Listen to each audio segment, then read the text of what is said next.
Visi uz saldu pēc narkotikām. Kā tas tur sanāk tā kā jums saldu? Ja narkotikas pērk no policistiem, kas tad tas ir, legāli vai nelegāli? Apsveicu, mums tagad ir pilsēta Latvijā, kur var oficiāli nopirkt narkotikas no pašvaldības policijas vadības. It kā. Lūk, šāds te priekšnieks. Ivars Naumanis tagad pats rehabilitācijā. Kādas tik ziņas vietējie iedzīvotāji nesūta. Neticami, sajūta tagad tādai bunģai ar tārpiem, tagad ir attaisīts vāks. Un par nevienu pilsētu Latvijā man nav tik daudz ziņas sūtīts, kā tagad pēc šī te skandāla ar motoru laivu, ka ko tik tur policija nedarot. Kontrabanda, cigaretes, narkotikas, ieroči. Pat cilvēki bez vēzes noslapkavot, pazuduši vietējie, visi visu zina. Paldies cilvēkiem, kas to sūta. Izanalizēšu, tagad sagrupēšu, un es domāju, svētdien mums ir tiešraidēji tēma zināma.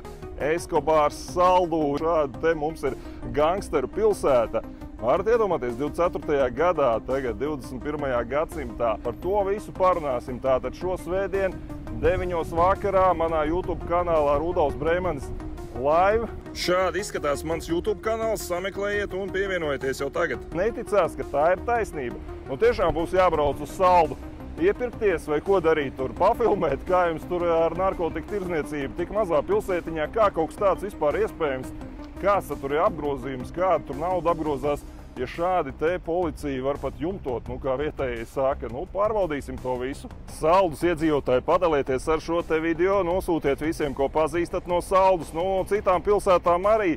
Nāk jau informācija, kas mums te Latvijā ir, ka mazpilsētās var pirkt narkotikas tik brīvi, Rīgā nevar te tā. Lai gan arī visi jau zina, no kā var dabūt un nopirkt, izņemot miliču, nezinu it kā, bet beigās reku laukos no miličiem var pirkt.